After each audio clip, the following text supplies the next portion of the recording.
Сәлеметсіздер ме оқушылар? Алгебра 8-ші сынып 9-ші сабақ. Сабақтың тақырыбы квадрат түбір. Оқу мақсаты арифметикалық квадрат түбірдің қасиеттерін қолдану. Бөлім квадрат түбір және иррационал өрнек. Сабақтың мақсаты арифметикалық квадрат түбірдің қасиеттерін түбір табуда пайдалану. Арифметикалық квадрат түбірдің қасиеттерін тұжырымдай білу. Қайталау сұрақтарынан бастайық. Өткен сабақтарды есімізге түсірейік. Олай болатын болса, арифметикалық квадрат түбірдің бірінші қасиеті қалай оқылады? Есімізге түсірейік. Егерде А-ның, В-ның мәндері 0-ден артық немесе тең болатын болса, көбейткіштердің көбейтіндісінің арифметикалық квадрат түбірі осы көбейткіштердің квадрат түбірлерінің көбейтіндісіне тең, және керісінше көбейткіштердің квадрат түбірлерінің көбейтіндісі олардың көбейтіндісінің квадрат түбіріне тең. Екінші қасиеті арифметикалық түбірдің екінші қасиеті қалай оқылады? Егерде А-ның мәні 0-ден артық немесе тең, В 0-ден артық болатын болса, бөлшектің арифметикалық квадрат түбірі осы бөлшектің алымы мен бөлімінің арифметикалық квадрат түбірлерінің бөліндісіне тең, және керісінше арифметикалық квадрат түбірлерінің бөліндісі бөлшектің арифметикалық квадрат түбіріне тең. Ал арифметикалық түбірдің үшінші қасиеті қалай оқылады? Кез келген x саны үшін түбір астында x квадратымыз модуль x-ке теңдігі ақиқат. Олай болса, бірінші тапсырманы қарайық. Біздерде түбір астында 16x квадрат өрнегі беріп тұр. Осы өрнектің мәнін табу керек. Өрнектің мәнін табу үшін бірінші қасиетті қолданамыз. Көбейткіштерді жеке-жеке түбір таңбасына алып жазамыз. Түбір астында 16 көбейту түбір астында x квадрат дейміз. 16-ның квадрат түбірі 4-ке тең, x квадраттың квадрат түбірі x-ке тең деп аламыз. Себебі біздер білеміз, арифметикалық квадрат түбірдің анықтамасы бойынша түбір астында x квадратымыз x-ке тең екенін. Олай болса, көбейтіннің мәні 4x деп жазамыз. Екінші, 0,125 А-ның 2 дәрежесі, С-ның 4 дәрежесі болатын болса, 0,125 А-ның 2 дәрежесі, С-ның 4 дәрежесінің 2 дәрежесі етіп, дәреженің санның көрсеткіш дәреженің қасиеттерін пайдаланамыз. 0,125-ің квадрат түбірі 0,5, А-ның 2 дәрежесінен А-ны шығарамыз, С-ның 2 дәрежесінен С-ның 2 дәрежесін шығарамыз. Үшінші мысалда, түбір астында алымында 9x-дің 2 дәрежесі, y-дің 4 дәрежесі бөлінген 16, p-ның 2 дәрежесі, q-дің 2 дәрежесі. Бұнда да 9x-дің 2 дәрежесі, y-дің 4 дәрежесін, y-дің 2 дәрежесі етіп жазамыз. Бөлімінде 16, p-ның 2 дәрежесі, q-дің 2 дәрежесі. 9-дің квадраты, квадрат түбірі 3-ке тең, x-дің 2 дәрежесінен x шығарып аламыз анықтама бойынша, y-дің 2 дәрежесінен y-дің 2 дәрежесін шығарамыз. Бөлімінде 16-ның квадрат түбірі 4-ке тең, p квадраттан p-ның 2 дәрежесінен p шығады, q-дің 2 дәрежесінен q шығады. Сонда 3x y-дің 2 дәрежесі бөлінген 4p q-ға тең болады. Төртіншісінде, түбір астында алымында 64 А-ның 4 дәрежесі, С-ның 6 дәрежесі бөлінген 81 x-дің 4 дәрежесі, y-дің 2 дәрежесі. Бұнда да бізде А-ның 4 дәрежесін, А-ның 2 дәрежесі етіп аламыз. С-ның 6 дәрежесін, С-ның 3 дәрежесін 2 дәрежесі деп аламыз. X-дің 4 дәрежесін, X-дің 2 дәрежесі деп өрнектеп алатын болсақ, жауабында 8 А-ның 2 дәрежесі, С-ның 3 дәрежесі бөлінген 9 X-дің 2 дәрежесі бөлінген Y шығады. Яғни, арифметикалық квадрат түбірдің анықтамасын пайдалану және көрсеткіш дәреженің қасиеттерін пайдалана білдік. Екінші тапсырманы қарайық. Бөлшектің алымында түбір асты 3 көбейтілген түбір асты 15 бөлінген 9.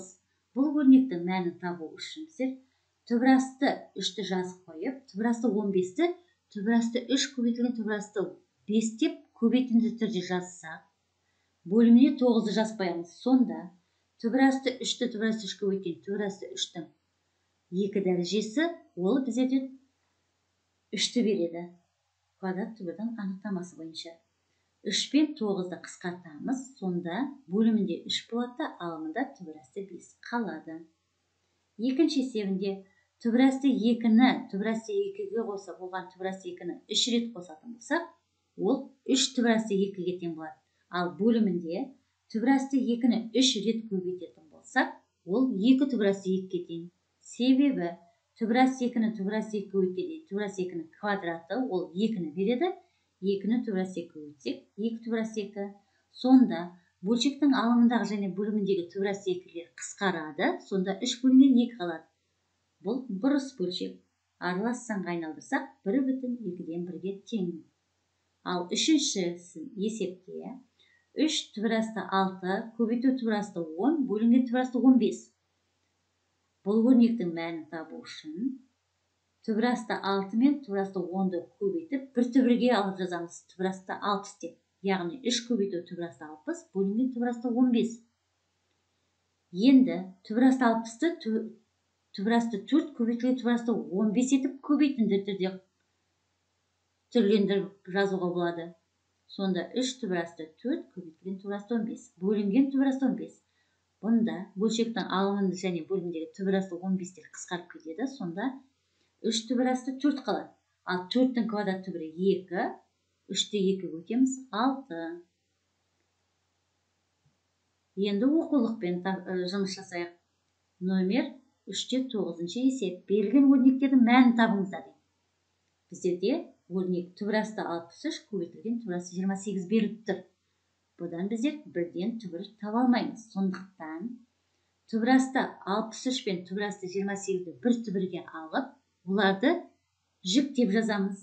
63-ті 7 мен 9-тың көбейтіндісі деп, ал 28-ді 7 мен 4-тің көбейтісі деп жазамыз. Сонда 9-дан түбір 3 шығады. 7 мен 7-ның көбейтісі 49-дан 7-ні шығарып аламыз. 4-тен 2-ні шығарамыз. Сонда көбейтінді 42-ге тең болады.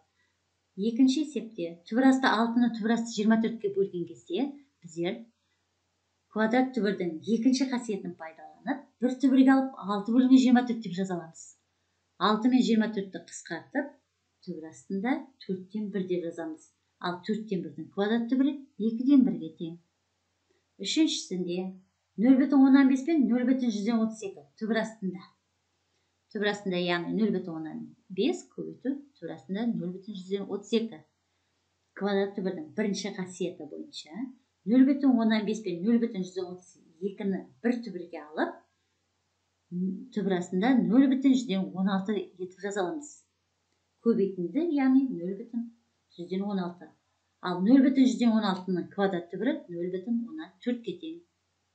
Төртіншісінде түбірастында 7-тен 5 көбейту түбірастында 125-тен 63, яғни арифметикалық квадрат түбірдің бірінші қасиеті бойынша бір түбірге алып көбейтіп жазамыз. Сонда бөлшектің алымында 5 көбейту 63 бөлімінде 7 көбейту 125. Бұнда біздер 63 пен 7-ні қысқартамыз, 5 пен 125-ті қысқартамыз. Сонда түбірастында 25-тен 9 шығады. Ал 25-тен 9-ның квадрат түбірі 5-тен 3-ге тең.